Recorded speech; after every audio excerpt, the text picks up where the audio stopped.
The southwestern part of France is one of the best areas for people who like to eat. So I'll be making a whole list of things for my friends to taste who are going there. And I'm making them a whole menu. I've got 4 great dishes, all specialties of the Southwest. I'm making a prune and armagnac torte in phyllo pastry, pork cooked in milk, duck fat potatoes, oven roasted squash, and to start, oysters with some pickled red onion on top. The southwest of France is a gourmet's paradise.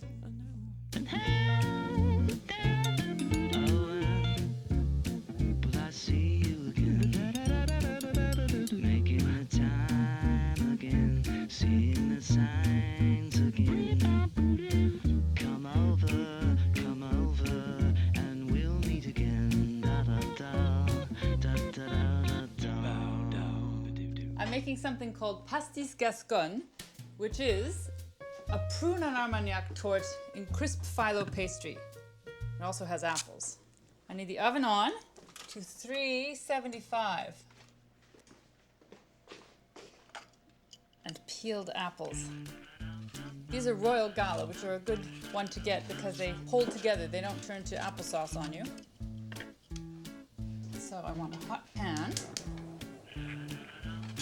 And just a rough chop. I mean, everything gets wrapped in pastry. You don't see it. No one's going to be judging your chopping skills.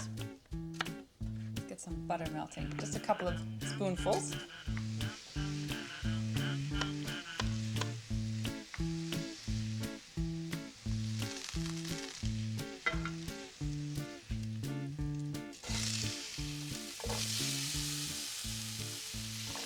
These are all nicely coated with butter. Now just a couple of spoonfuls of sugar. It doesn't need much.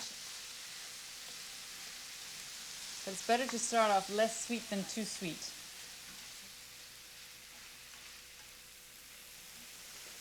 I know some people think that prunes sound really boring, but they're not boring, especially when they're preserved in armagnac, which is a brandy from Gascony. See how nice and fat and plump they are once they've drunk up all that wonderful alcohol? Prunes just need a rough chop and you want to get the pits out. I used to flame things by pouring the bottles directly into a hot pan, but then it can flame up your arm, which is very scary sounding. So now I'm taking greater precautions.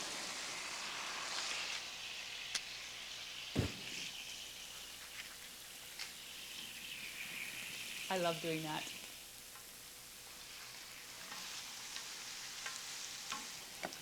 So to this, add the prunes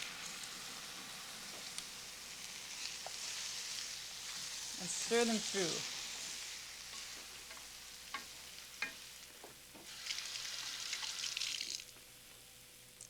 Now, on to the pastry.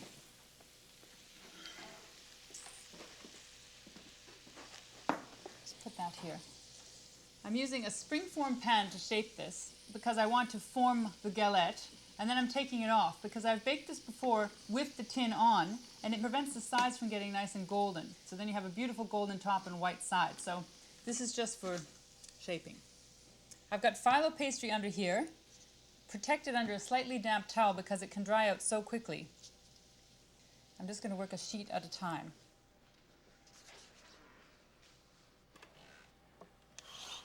I'm cutting each one into 3 and I'm going to pile them up.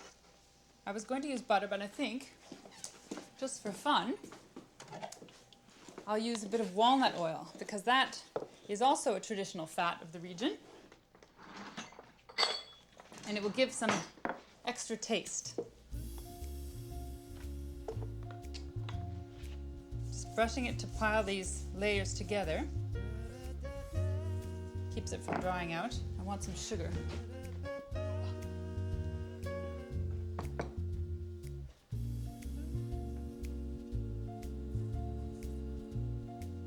Sugar between.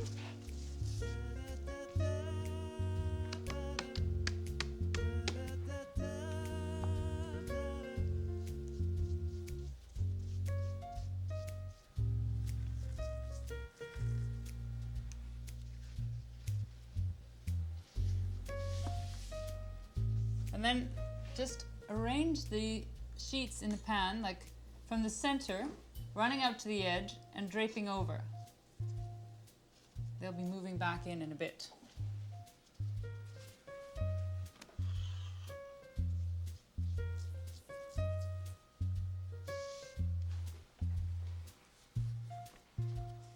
Now my filling, very beautiful.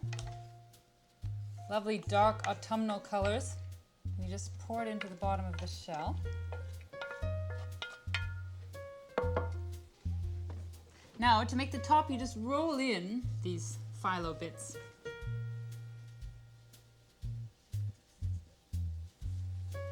There, they'll get nice and crisp, and I'm going to put some butter on those.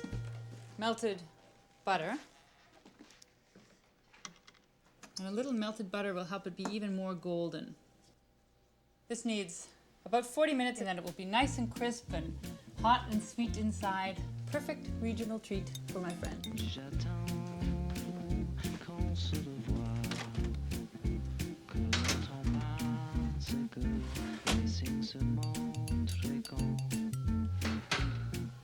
This looks magnificent. I'm just going to let this cool.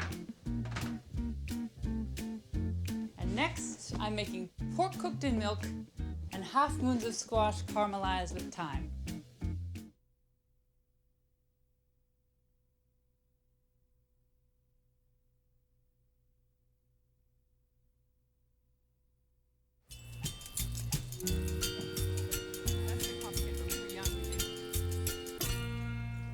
I'm making a menu of all southwestern dishes from the southwest of France for friends who are taking a trip there.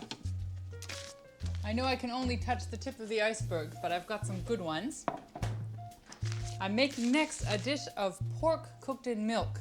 You don't see it anywhere else in France except in the southwest. I had it there once in a chateau that I was staying in for a weekend, and it was done by a home cook and very impressive. I have a nice roast of pork. I'm just going to slide some garlic into it. This is a typical trick for infusing the whole piece of meat with garlic. You just slice it up and shove it inside with the tip of a knife. I've got 3 garlic cloves. You can put in as much as you like. I've done enough.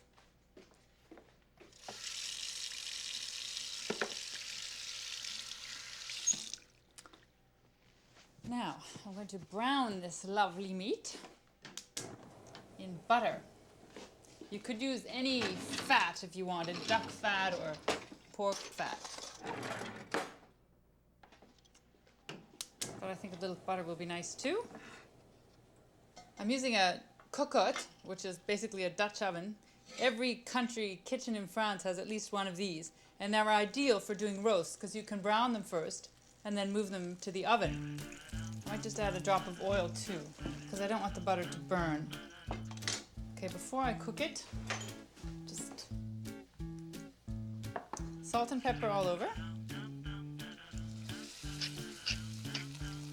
I want it nice and brown on all sides because that will give more flavor when you caramelize the outer edges and seal in the juices. Step 1. Now I'll just get ready a couple of carrots. So the carrots are just for flavor. And pull them out at the end. The same thing with the onion. I don't know if this is hot enough. Oh, yes it is. Oh, beautiful. As soon as the meat's all nice and brown on all sides, just add carrots and the onions and the rosemary and the bay leaves. And then you pour over milk. A whole liter.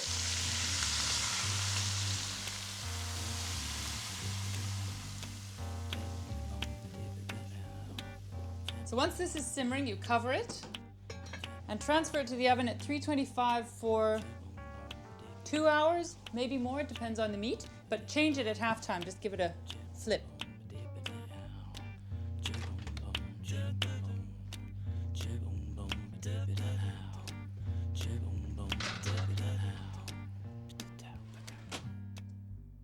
I'm going to make one of my favorite squash dishes using butternut squash. This is a simple recipe, but it's easy to get wrong. It depends on how you slice the squash and what you cook it on. And I remember learning this at the chateau, and it was some visitor's recipe, and we all tried to copy it, and we tried, and we tried, and we tried, and we could never get it to taste like hers. And finally, we untapped the mysteries of the caramelized butternut squash. So split it, that's the first thing. Anyway, take out the seeds. You want to cut it in 1 centimeter slices. If they're too thick, they get soft, but they don't get that nice caramelized edge. You can't use glass. You need to have a metal pan because that helps the caramelization. And you can't overlap them too much or they steam. Olive oil. Toss them in olive oil. Coarse salt. Pepper. And then just toss them like this and arrange them so that they don't overlap.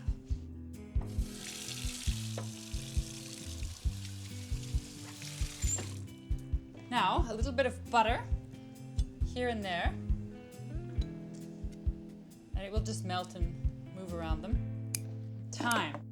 Now, that is so simple, it's real food. It'll look even more like real food in about half an hour. I want the oven at 400 for that.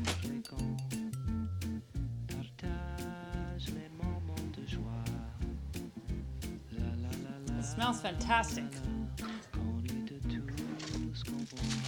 Foil. But I want the meat to stay nice and warm, of course. I'm just going to fish out those bits of herb and carrot and onion. I'm going to reduce this down to a sauce-like amount and then puree it until it's smooth. It's very, very chunky, curdly, and thick. That's how it should be. Now, I can puree it.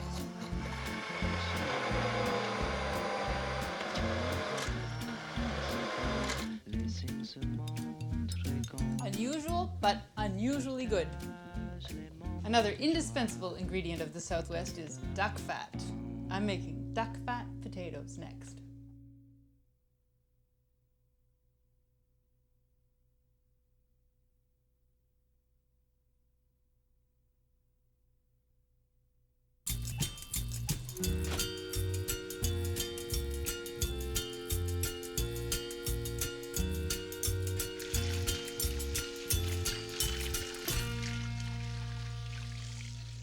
The good thing about buying vegetables when they're dirty is that it means they're even fresher because they start going off less quickly when they've got dirt on them. That's why in France in the markets you often see potatoes and carrots that are completely covered with dirt.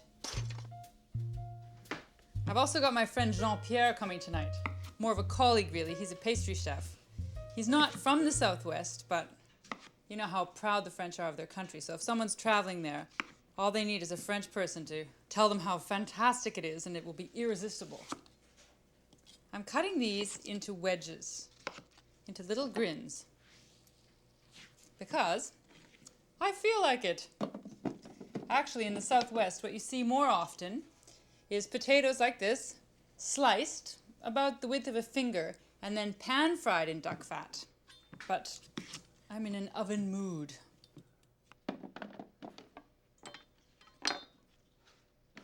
Now, that should be enough for the three of us and leftovers for me. Now I just need my duck fat.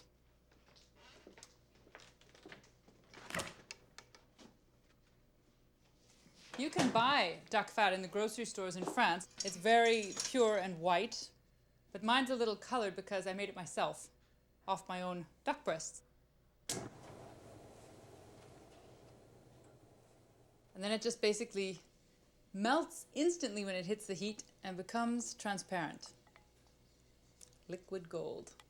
I just need the oven really hot. I do these at 400, 425.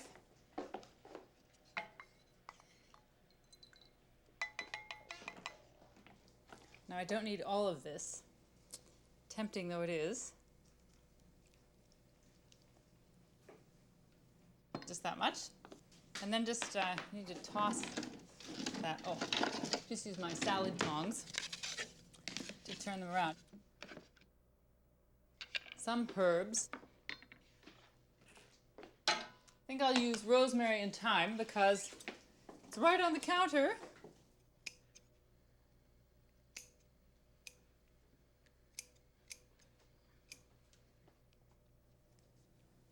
I do this sometimes with spices too. I went through a phase of being very into chili spice for whatever reason. I seem to put it on everything. Okay, coarse salt. I always like it a bit coarse on these potatoes. I like those little bits of crunch. Not fleur de sel, but something coarser than that. And of course, poivre. That's cooled down now, so I can do what I really want to do. Put my hands in it. And I can tell you that animal fat for potatoes really, really makes them super crisp on the outside and really soft in the center. So these need about half an hour, 40 minutes, and then they'll be just right. And while they're in the oven, I'll get my table ready.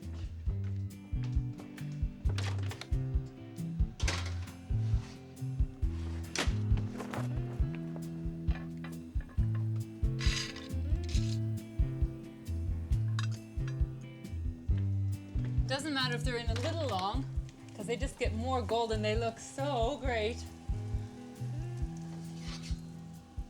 And they smell fantastic too. Look how golden they are. Crisp on the edges, just the way I like them. I have just one more thing to make. A last-minute first course of oysters with pickled red shallot.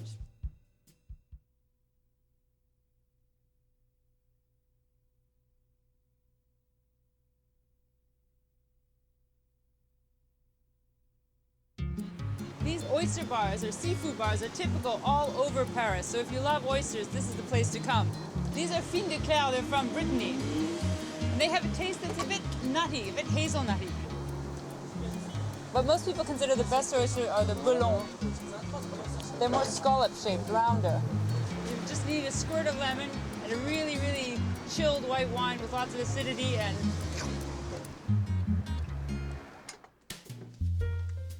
I have friends coming over for a Southwest dinner. I know that sounds very cowboy, but it's not. It's southwestern France, so that means all kinds of things, including pork and prunes and nuts and oysters. The typical thing to serve with oysters is a mignonette, which is shallots and vinegar. I'm going to make a slightly different version of that, of vinegar and sugar. You don't cook the shallots, but you just sort of make them a little soft and translucent in the syrup. I'll get up my oysters in the meantime.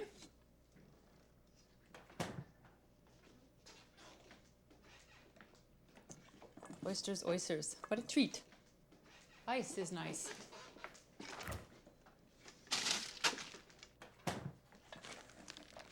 You can put a bed of salt or a bed of ice. I'm putting them on ice because nobody's here yet. You always want to open oysters as close to the last minute as you can. Another good reason for doing that is that you can always ask other people to do it for you.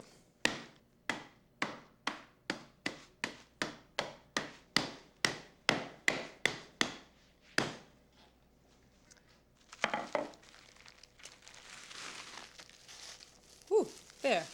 Just like salt.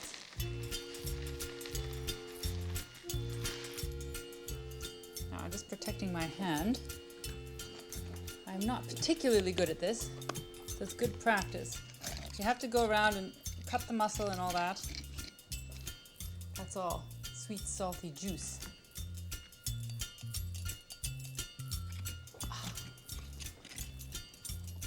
Where's a man when you need one?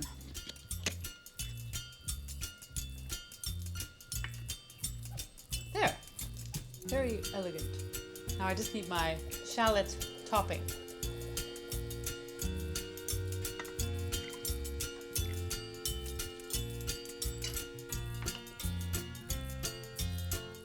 You don't want all the juice because you want to taste the salty water that's in the oysters. So just a few of these nice threads. There. pretty grey and pale pink. You just have to remember to do it as close to the last minute as possible.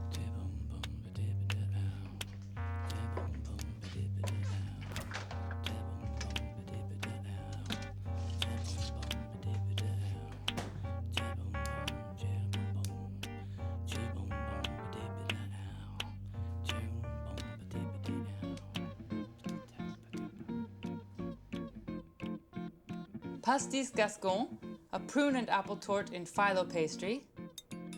Milk pork, which is slowly cooked pork with garlic and herbs in milk. Roasted squash with thyme, crinkled and golden edged. Duck fat potatoes, irresistibly crisp. And oysters on the half shell with pickled pink shallot. Cheers. Cheers. Here's to your trip. These are a little treat. Go ahead. You're not afraid of oysters, are you? No, not at all. And this is just a squash, which I like because it gets all candy. You cook the pork in milk? You pour milk all over it. Mmm. My pasties. Wow. Jean-Pierre, what do you serve us? Prunes soaked in Armagnac and apples. You good? Oh, it's very good. I came to the right joint for dinner. Are you inspired? Yes, Booking your actually. ticket next week? Yeah, figuring out how to pack some equipment to take with me so that I can actually cook food out of my suitcase.